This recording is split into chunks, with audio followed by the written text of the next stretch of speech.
start off with 3 of the simplest divisibility rules, that is by 2, 5 and 10. र यसमा चाहिँ धेरै एक्सप्लेन गरिरहनु पर्छ जस्तो लाग्दैन किनकि धेरै जसोलाई चाहिँ this rules are fairly so. सो अब चाहिँ let's move on to divisibility by 3.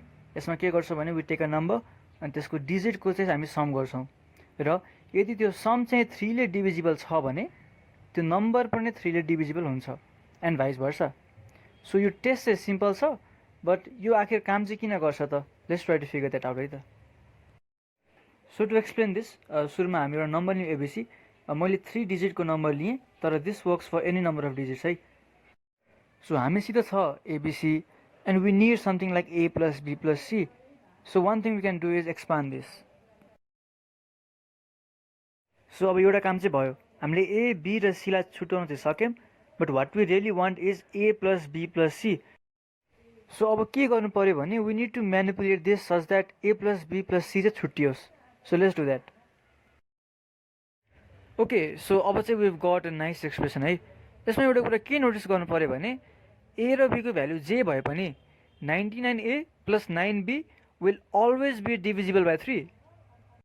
र यदि A plus B plus C चाहिँ 3 ले डिभाइड हुने हो भने यो होल नम्बर जुन एबिसी छ त्यो पनि 3 ले डिभाइड हुन्छ. सो होपफुली यो टेस्टले चाहिँ किन काम गर्छ भनेर you might have understood now. ल अब चाहिँ हामी डिभिजिबिलिटी टेस्ट फर 4 तिर लागौँ है त. यो पनि एकदमै सिम्पल छ. यसमा चाहिँ हामी लास्ट 2 डिजिट्सलाई मात्रै हेर्छौँ है, अगाडि जतिवटा भए पनि मतलब भएन. त्यो चाहिँ यदि डिभिजिबल बाई 4 छ भने त्यो होल नम्बर पनि 4 सित डिभिजिबल छ. सो यसको पनि एउटा सिम्पल रिजनिङ छ र त्यो हेरौँ है त. ल यो चाहिँ किन काम गर्छ हेर्नलाई. Let's take a 6 digit number. Again अब जति डिजिटको नम्बर लिए पनि that won't effect our process है. सो अब हाम्रो थर्ड प्रोसेस चाहिँ कस्तो हुनु पऱ्यो भन्दा त्यो टेस्टमा चाहिँ we were only concern about the last 2 digits. So हामी यो नम्बरको लास्ट 2 डिजिट्सलाई आइसोलेट गरौँ, द्याट इज ई र एफलाई. सो यसमा चाहिँ हामीले क्लियरली के देख्न सक्छौँ भने ABCD times 100 is evenly divisible by 4 किनकि 4 गोज इन्टु 100 25 टाइम्स. सो एबिसिडीको भ्यालु जे भए पनि फरक पर्ने भएन. So now what we really need to check is if EF is divisible by 4 किनकि त्यो भयो भने our number ABCD EF will also be divisible by 4. So I hope यो टेस्ट पनि क्लियर भयो होला है. ओके, सो यति बुझिसकेपछि चाहिँ 6, 8 र 9 को टेस्टहरू चाहिँ I think you can work out on you own. So give it a shot है. अब चाहिँ we gonna look at the final divisibility rule for today and that is divisibility by 7. So यसमा चाहिँ what we do is we subtract 2 times the last digit from the rest of the number and then we check if the resulting number is a multiple of 7 or not. So if this number is a multiple of 7, the number we started off will also be divisible by 7 and vice versa. अब चाहिँ let's try to find out why this works. यसको लागि चाहिँ I will take a number ABC अनि त्यसको साइडमा चाहिँ 7 को मल्टिपल पनि राख्छु so that we don't get lost in the explanation.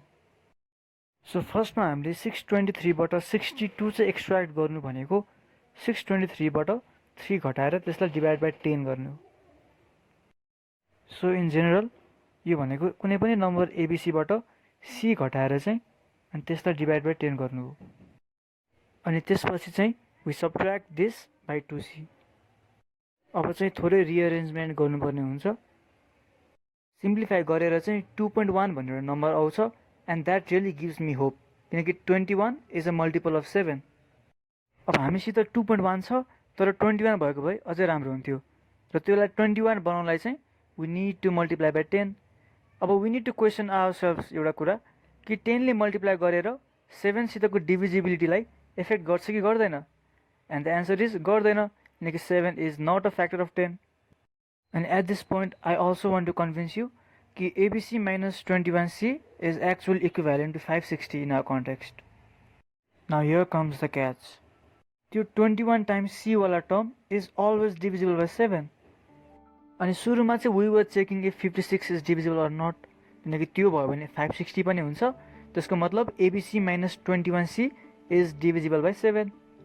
र finally if ABC minus 21C is divisible by 7 हामीलाई थाहा छ कि 21C is always divisible by 7.